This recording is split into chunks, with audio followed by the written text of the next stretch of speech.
Ndugu zangu waandishi wa habari, naomba nichukue nafasi hii ya pekee kuwakaribisha sana katika ofisi zetu za Chama cha Mapinduzi mkoa huu wa Pwani. Karibuni sana na mjisikie mko nyumbani. Siku ya leo nimewaiteni hapa ikumbukwe tarehe 2 mwezi wa 12 2025 Mheshimiwa Rais wa Jamhuri ya Muungano wa Tanzania Daktari Samia Suluhu Hassan alizungumza na wazee wa Dar es Salaam katika ukumbi wa mikutano wa kimataifa wa Mwalimu Julius Nyerere. Chama cha Mapinduzi mkoa wa Pwani tunatoa tamko la kuunga mkono hotuba ya Mheshimiwa Rais wa Jamhuri ya Muungano wa Tanzania mama yetu Daktari Samia Suluhu Hassan aliyoitoa mbele ya wazee wa Dar es Salaam tarehe 2 mwezi wa 12 2025. Katika hotuba hiyo Mheshimiwa Rais aligusa masuala muhimu yanayolihusu taifa ambayo yametoa dira, matumaini na mwelekeo mpya kwa maendeleo ya Tanzania. Sisi kama Chama cha Mapinduzi mkoa wa Pwani tunayaunga mkono kwa kauli moja kama ifuatavyo. Mheshimiwa Rais aligusia kuhusu kuimarisha amani na muungano. Na sisi kama Chama cha Mapinduzi mkoa wa Pwani tunaunga mkono msisitizo wa Mheshimiwa Rais juu ya kulinda amani, utulivu na mshikamano wa taifa letu. Kwa sababu tunatambua ya kwamba amani ndiyo msingi wa maendeleo na hotuba yake inaonyesha dhamira ya dhati ya kuendeleza maridhiano, umoja na kudumisha muungano wetu. Lakini pia Mheshimiwa Rais aliongelea kuhusu kuchochea uchumi na fursa za maendeleo. Chama cha Mapinduzi mkoa wa Pwani tunapongeza kwa moyo wote maelekezo ya Mheshimiwa Rais kuhusu mambo yafuatayo.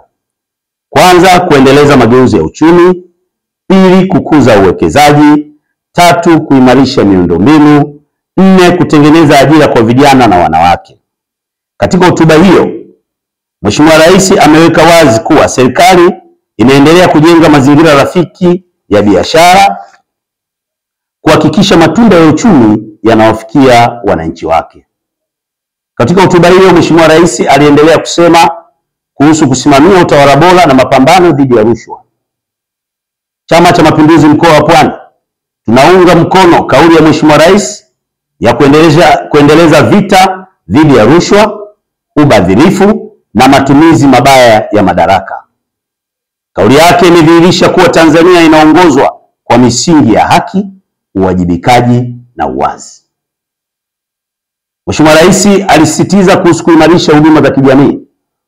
Sisi kama Chama cha Mapinduzi mkoa wa Pwani tunapongeza dhamira njema ya serikali katika maeneo yafuatayo: kuimarisha sekta ya afya, kuboresha elimu, kutoa wigo mpana wa upatikanaji wa maji safi, kuhakikisha huduma bora za kijamii kwa wazee, vijana na makundi maalum zinapatikana kwa wakati.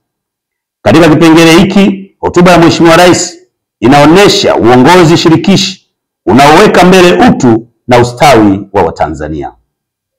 Jambo jingine ambalo Mheshimiwa Rais aliligusia ni ushirikiano wa ushirikishwaji wa wazee. Chama cha Mapinduzi mkoa wa Pwani tunaunga mkono wa dhati utayari wa Mheshimiwa Rais kusikiliza ushauri wa wazee, kuthamini mchango wao na kuwatambua kama nguzo muhimu ya hekima na utulivu wa taifa letu. Hitimisho. Kwa kauli moja, Chama cha Mapinduzi mkoa wa Pwani tunathibitisha kuunga mkono hotuba yote ya Mheshimiwa Rais Daktari Samia Suluhu Hassan kwa sababu kuu 4. Ya kwanza, inaweka mwelekeo sahihi wa taifa. Ya pili, inajenga matumaini kwa Watanzania. Ya tatu, inasisitiza mshikamano. Ya 4, inaweka msingi wa maendeleo endelevu kwa vizazi vya sasa na vijavyo. Sambamba na hayo yote, Chama cha Mapinduzi mkoa wa Pwani tunampongeza Mheshimiwa Rais Daktari Samia Suluhu Hassan kwa uongozi wake mahiri, wa hekima na wa kijasiri kwa kuonesha uzalendo wa kweli katika kulipigania taifa la Tanzania. Chama cha Mapinduzi mkoa wa Pwani kwa umoja wetu tunaahidi kushirikiana na serikali katika kutekeleza maelekezo yote yaliyotolewa kwa manufaa na maslahi ya taifa letu. Tunamwombea kwa Mwenyezi Mungu Rais wetu mpendwa Mheshimiwa Daktari Samia Suluhu Hassan afya njema na maisha marefu katika majukumu yake ya kulitumikia taifa letu. Pwani ya Samia, kidumu Chama cha Mapinduzi! Asanteni sana. Mungu wa mbinguni awabariki sana.